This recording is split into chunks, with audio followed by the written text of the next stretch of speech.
In 1976, when Leonard Mogul, the president of 21st Century Communications, went to Europe to license foreign-language editions of National Lampoon magazine, he took some time to visit Les Humanoides Associés, made up of Bernard Farkas, Jean-Pierre Dionnet, Philippe Droulet, and the legendary Jean Mobius Giraud, who were the French publishers of a magazine called Métal Hurlant. Even by French standards, Métal Hurlant was a risque science fiction anthology comic, known for its adult content and dark themes. National Lampoon had been trying to acquire European material for its magazine, but many of its writers and editors had been so impressed by submissions from Métal Hurlant that they wanted to publish the entire magazine in English. Mogul, impressed by what he saw in Paris, secured a deal, and thus the magazine Heavy Metal was born. National Lampoon, as a brand, was in a state of flux at the time. Earlier in the decade, with the help of the comedy troupe The Second City Players, it had already branched out into radio and theater, but many of the actors and writers who had helped in that expansion had moved on to work on what would eventually be called Saturday Night Live. However, even as it lost ground on radio and off-Broadway, National Lampoon was actively attempting to branch out into film, with their greatest success coming in 1978 with Animal House, co-produced by Ivan Reitman. As Animal House was hitting theaters, Leonard Mogul was already in the early planning stages of a new project, not under the National Lampoon banner, but utilizing a lot of familiar talent. An animated film to offer a stark alternative to the family-friendly stylings of Walt Disney, and taken from the pages of his company's other magazine, Heavy Metal.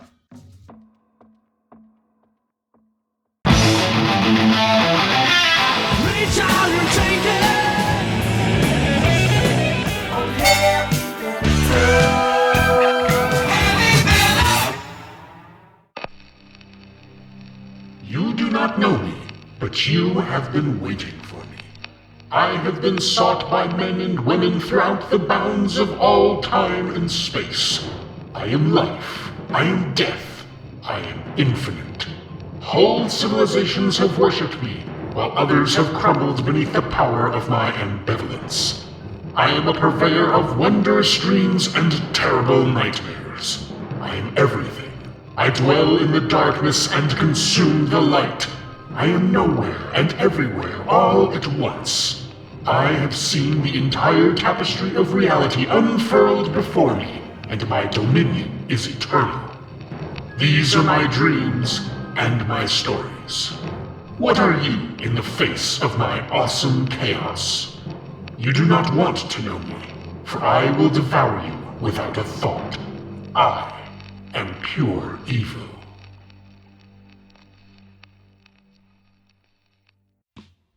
Before we go any further, if you could please hit that like button, together we might be able to take on the brutal armies of the YouTube algorithm. If you really do like this video, please subscribe as well. Thank you in advance. With that out of the way, let's get back to the subject at hand. It's important to note that when Leonard Mogul was first shopping around his idea for a heavy metal movie in the late 70s, the history of non-Disney affiliated animated features in America was marked by far more failure than success. Perhaps the best thing Mogul had going for him was the cult success of Ralph Bakshi, infamous for creating the X-rated Fritz the Cat and 1977's Wizards, which has a lot in common with the movie Mogul was pitching. The project switched hands a few times in the early days from Universal to 20th Century Fox, before the budget ballooned to over $10 million and the publishers of Métal Hurlant changed their minds in regards to licensing their stories. In late 1979, in an effort to bring down the costs by turning the film into a Canadian production, Ivan Reitman was brought in. Reitman, a comic book fan, was more than just enthusiastic about the idea, he gushed over it, and even though he was actively working on the movie Stripes, he quickly became a producer on Heavy Metal, under the condition that he be given almost total creative control. The actual logistics of how Heavy Metal was made are a bit convoluted and confusing, but the short version is this. Multiple animation houses under multiple directors were each hired to create individual segments of the final film, some of which were loose adaptations of existing heavy metal stories, like So Beautiful and So Dangerous and Captain Stern, while others were wholly original concepts, like the framing Grimaldi story and the haunting B-17. These stories were ostensibly all American, Canadian, and British in order to avoid rights issues with Metal Hurlant, but a couple of the segments, Harry Canyon and Tarna, did borrow heavily from some of Mobius's work in the French magazine. Several different writers worked on the various parts of the script, including Dan O'Bannon, Richard Corbin, Bernie Wrightson, and Daniel Goldberg, while each of the animation houses were given lots of freedom in terms of approach, tone, and style, all under the loose direction of Canadian animator Gerald Potterton, known for his work on the Beatles' The Yellow Submarine. Potterton then answered to Ivan Reitman. Based out of Montreal, with additional offices in New York, LA, London, and Ottawa, the entire operation consisted of over 500 personnel from 17 different countries. I'm an American citizen. I just lost my papers or something. Goddamn legal aliens. Reitman managed to secure an impressive voice cast, starting with John Candy, who was coaxed to record lines in between shooting days on Stripes. Big. There was no way I was gonna walk around this place with my dork hanging out. Other Second City players include Harold Ramis, Hey, do we have any of that plutonian Nyborg left? Joe Flaherty, and Eugene Levy. Not guilty. Are you nuts?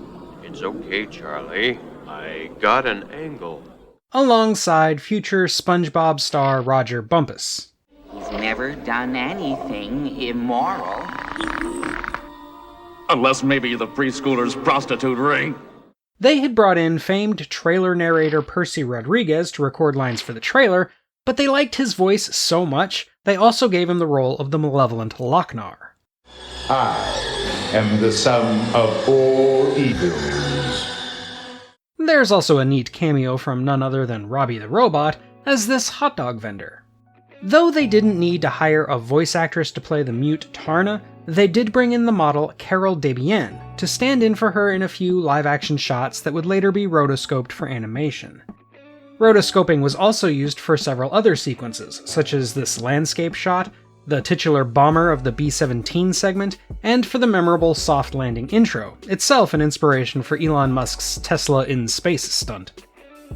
After ditching a carousel as the setting for the framing story, they built a model of a house, which was later blown up.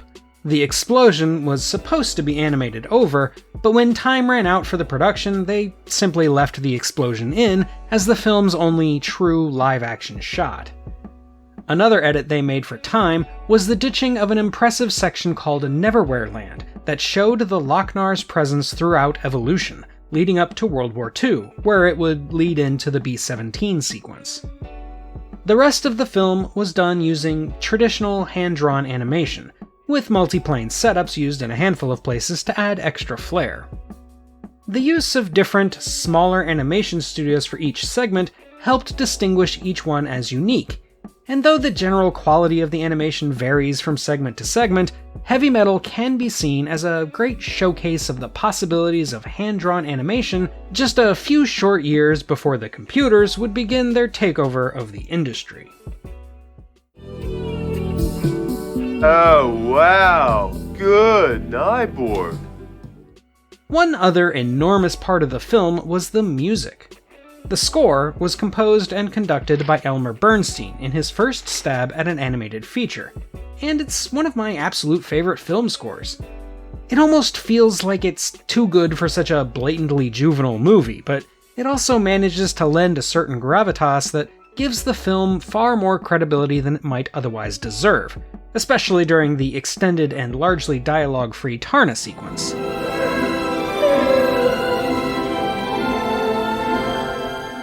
The theme used there was actually written for the 1980 film Saturn III, but wasn't used in that movie, so Bernstein repurposed it for Heavy Metal.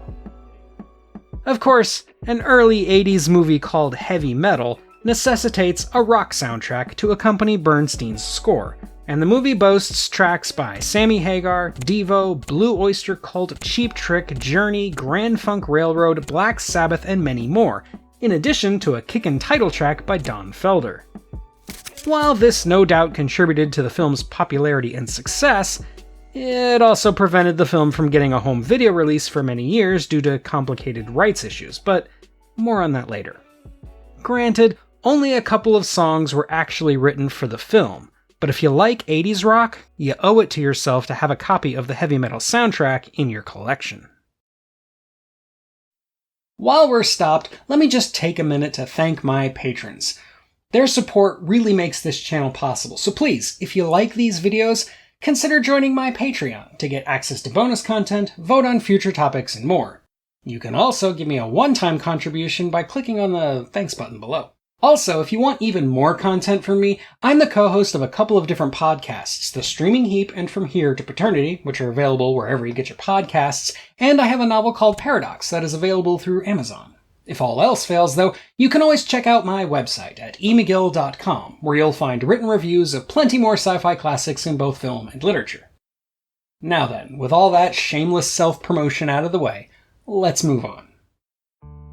Heavy Metal released in August of 1981 to mixed reviews, with critics praising its ambition while lamenting what they considered its subpar quality and puerile sensibilities. However, it was a hit with audiences, ultimately earning a gross of $17.3 million in its first domestic run, against a budget of anywhere between $7.5 to $10 million, depending on who you ask.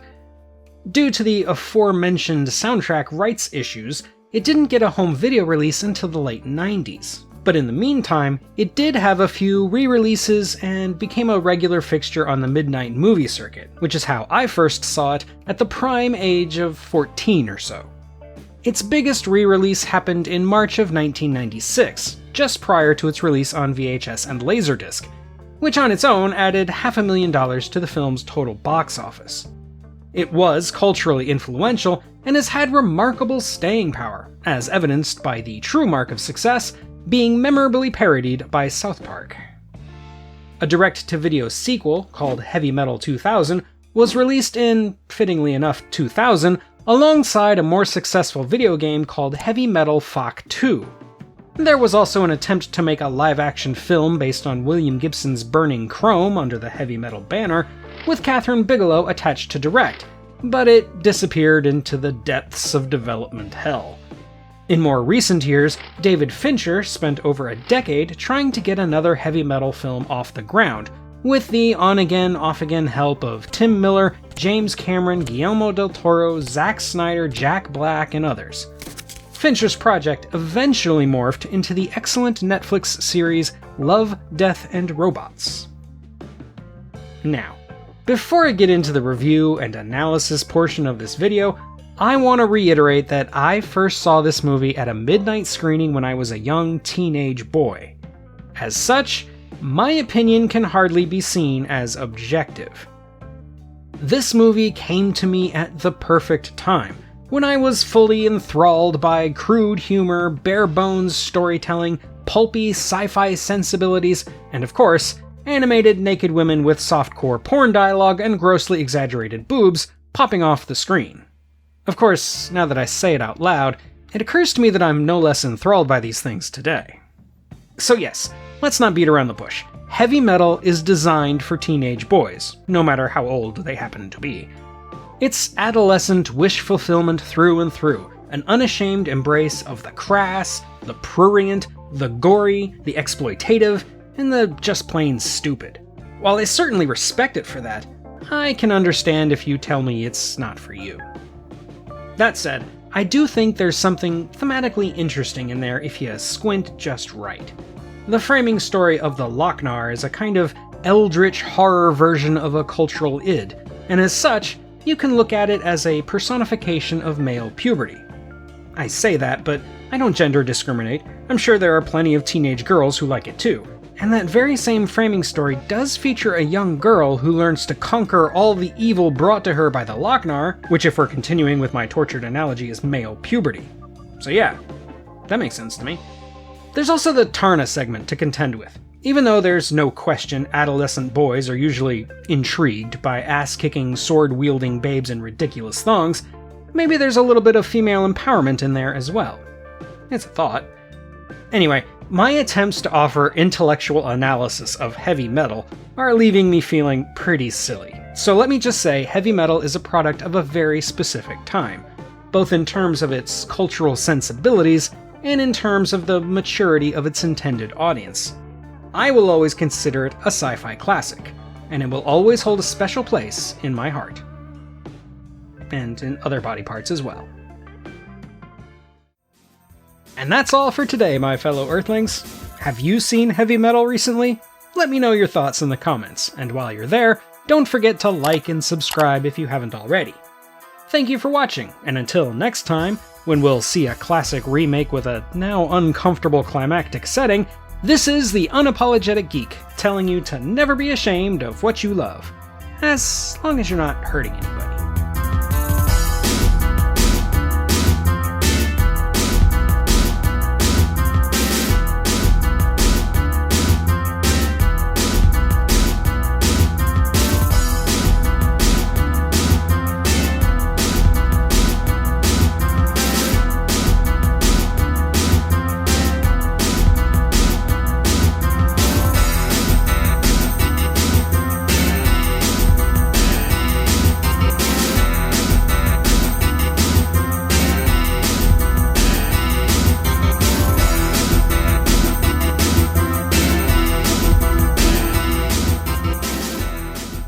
And if I refuse? If you refuse, you die. She dies. Everybody dies. Sounded reasonable to me.